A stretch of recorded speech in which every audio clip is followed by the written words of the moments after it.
Night fishing requires sacrifice. High catch rates are exchanged for a few fish that are large enough to fill out the net. A hopeful bargain. Visual excitement is traded for the adrenaline rush, sustained by roaming among the unseen. And sleeping hours are swapped for calm, reclusive minutes apart from the otherwise resting world. River hours pass unusually in the darkness. Time moves as if accelerated. And by early morning, an angler might wonder if he dreamed some part of the adventure.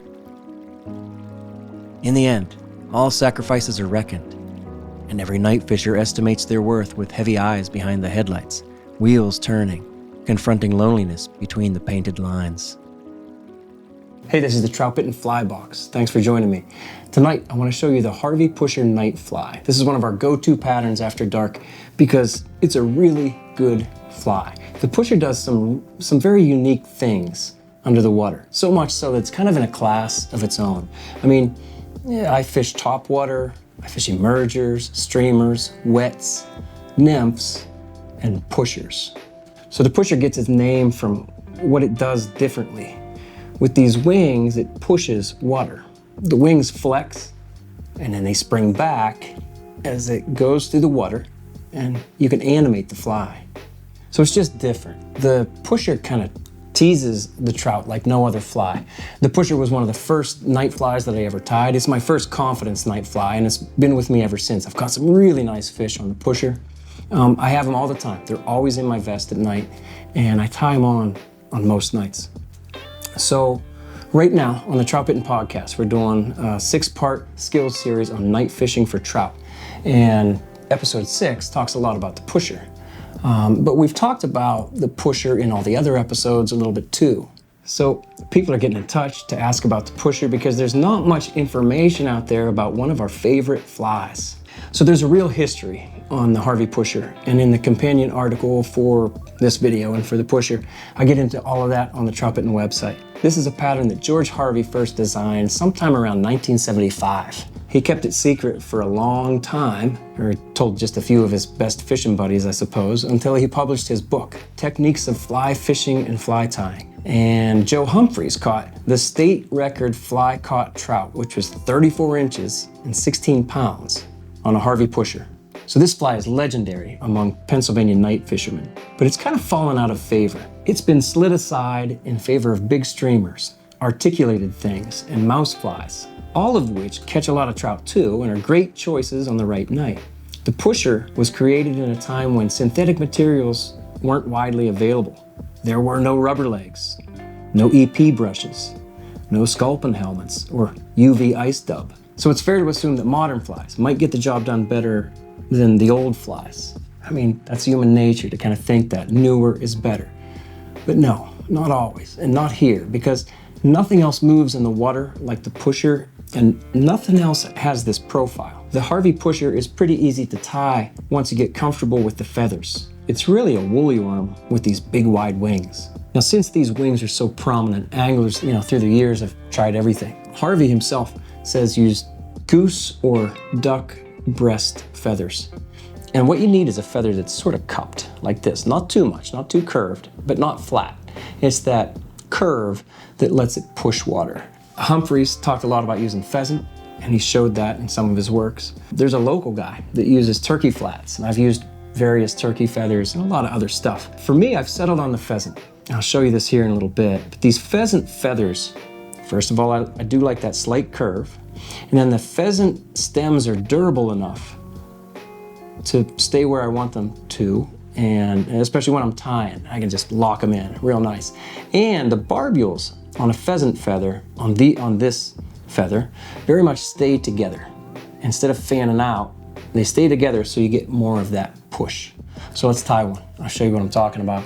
And at the end of the video, I'll walk through how I fish it, leader, design, there's not much to that, but water type and maybe how you move the fly. Maybe the best ways to kind of animate this. I think a lot of times it should be subtle. Anyway, we'll get to that. Let's tie a fly first.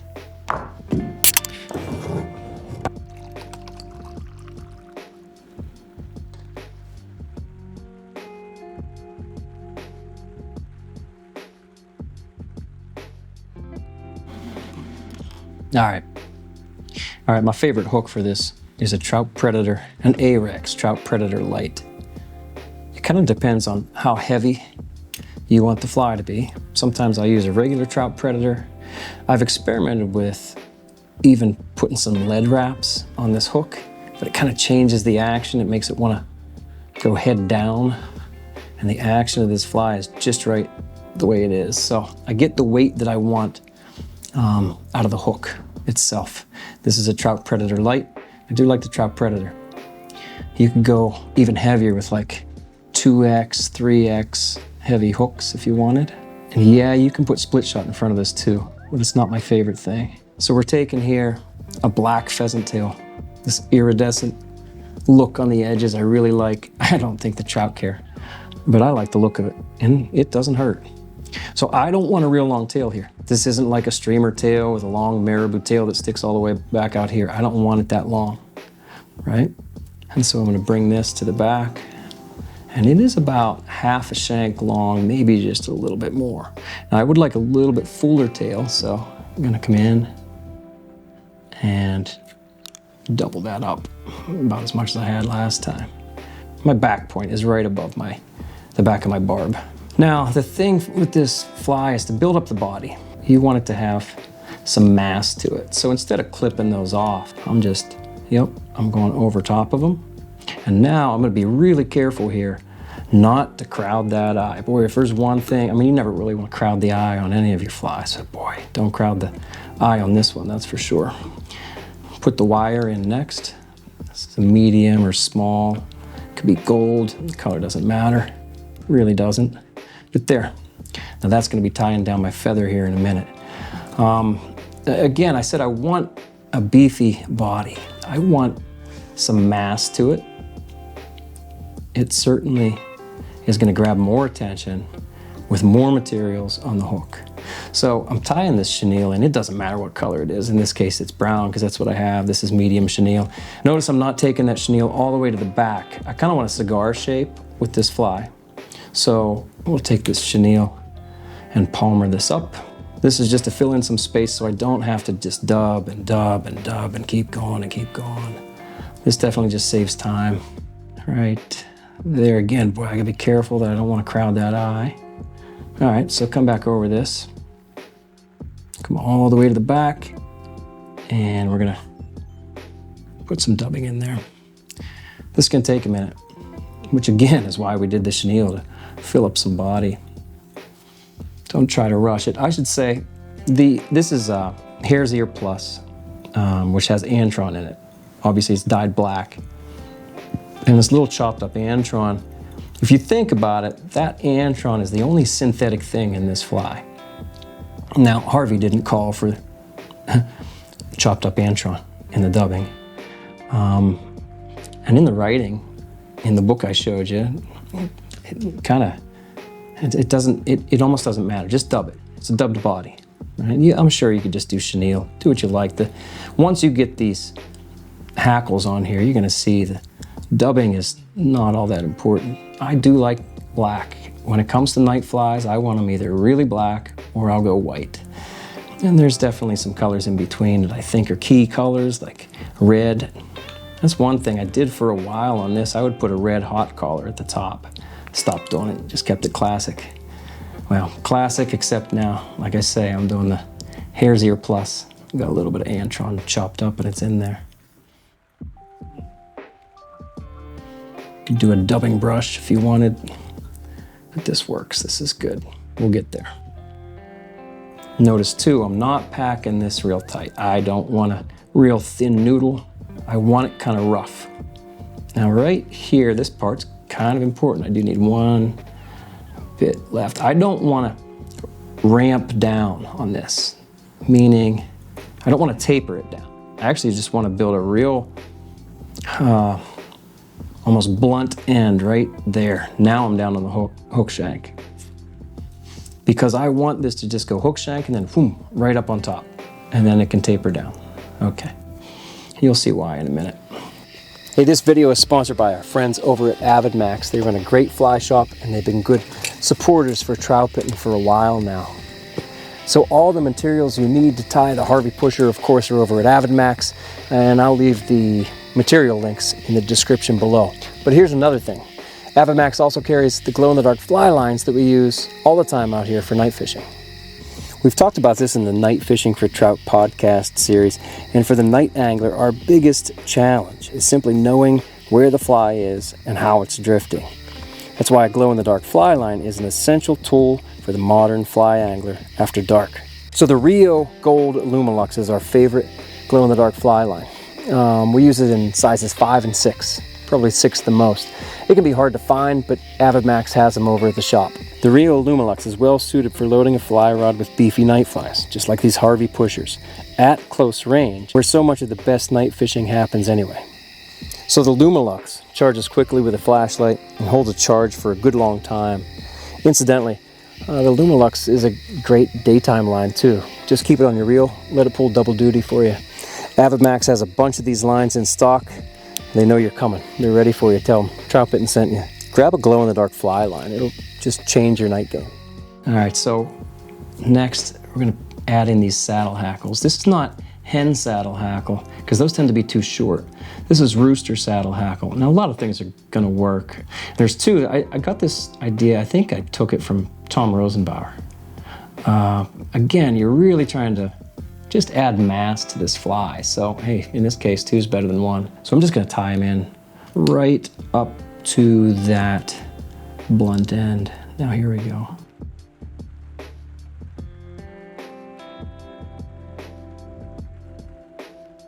Now I'm gonna grab my hackle pliers, grab these ends right there, finish this off. Now here, obviously, is where, this is why we have the wire. Those hackles are just a touch short for this fly, but they looked good. I liked the length of them. As I come forward, I tend to kind of wiggle and spiral as I spiral this forward, as I palmer this forward in wide spirals. I wiggle it because I don't want to trap down too many of those hackle fibers. I think I took that idea from Tim Flagler, where you're just wiggling back and forth. All right, so now that'd be fine. That really would. That would be fine. You can put the wings on now. Rough that up. But we're gonna put one more. As per George Harvey's instructions, we are gonna put one more saddle hackle on there. And I like a webby one for this one. You can see this is just a different texture. And I'm not gonna be using this whole feather. I'm gonna tie it in the same way. Yep. Now here, I'm gonna start at that blunt end of the front end of my body there. There's 2 wraps already. I'm gonna spiral toward the eye. Now I said, don't crowd the eye, don't crowd the eye, but here I am going right up to the eye. I'll show you why, not a big deal. Come over top, 1, 2, that works. Come in front, that locks it in. Cut my excess. And now I'm just gonna sweep everything back and come over the top of those hackles. And what you get is this nice cone of hackle. You can see that, fluff those up. I like that. I do that trick, I guess, on a lot of wet flies as well. Now what we're doing here is creating a nice base for the wings. All right, so now the most important part, right? This is what makes the fly different. We need to get the wings. Now you can use these over here. I've seen plenty of people use this. I saw some Joe Humphreys flies with these wings on there. Again, you're gonna see these have that curve that I talked about. These are my favorite. These right here. And you have a strip of them here, and you have a strip of them here in this full pheasant skin. I mean, you can use these feathers for some other really neat stuff too, but these are just, the barbules are too thin on this. Really neat feathers right there though. This is what we're looking for. This is for the biggest flies, those 2 odd hooks, right? Come back into here for this size 1, which is what I'm tying on. I probably should have told you that. For this size 1, that's gonna be a good one. And I'll tell you what, sometimes they talk about marrying feathers, right? Take from the left and then from the right. because I can, because this is a really new skin, I'm gonna come over here. There's gonna be just a slight curve to these feathers. Besides that cupping, there's gonna be a little curve. So I'm looking for, there we go, I like this one. Looking for a feather that matches this in size. You see what I mean? They curve a little bit. This one curves a little bit left. This one, it's almost straight, but it curves a touch right. Those are close enough. Don't get too carried away with perfection in these wings. You're not gonna get it. And I will say, for years, I was, I think, just too critical of my pushers, of the wings, and I wouldn't have the confidence. And then when you get on a bite and they're really eating the Harvey, you realize it doesn't matter that much. Here's the thing. You saw me stripping some of that web off, right? We want the tip of this, once it's tied in, we want the back, the tip of the feather to reach the back of the hook. So I'm measuring that, and that's just about right. I'll measure this one too. Yep, that's just about right. I'm actually gonna take a little bit off of this one. Again, not critical, but nice to have them even, that's for sure. That's gonna be good right there. Here, just taking a couple extra barbules out. Sometimes I wet them. All right, I like to tie these on top. I really wanna be able to see what I'm doing, but I just kind of put them, if you have a rotary vise, you can do this, tilt this towards you, put it right where you want it. Like I said, don't worry about this too much. I used to. There, that's nice, look at that. That's exactly how I wanted it. And so I can obviously clip this off and then go over it. Now instead of trying to reach to the other side, I'm just gonna rotate and space it out. And there it is. That's right where I want it.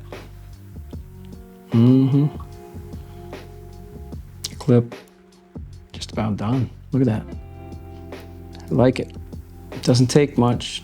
This is why we didn't crowd that eye, because we needed the room right here to be able to kind of twist that stem into place. It didn't take much. Like I said, these pheasant feathers are really easy to work with compared to goose or turkey. I guess I can cover that up a little bit, make it look prettier for us. Here we go. Now we're gonna whip finish and we're gonna be done. Tighten that before I cut it. Oops, cut that. There we go. And yeah, that's pretty good. I like that one. You never know how they're gonna turn out. They probably all catch fish, but that's a good one. All right, there it is. So how do you fish the pusher?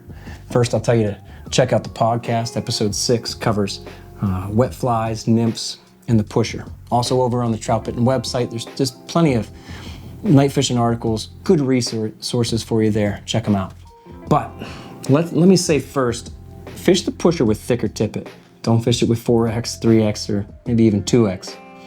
The thinner tippet allows the fly to spin. You don't want this fly to spin. And I don't care how perfectly you tie one of these flies, and it's absolutely balanced, it still wants to catch the water and spin on thinner tippet. So I use, at the lightest, 8-pound chameleon.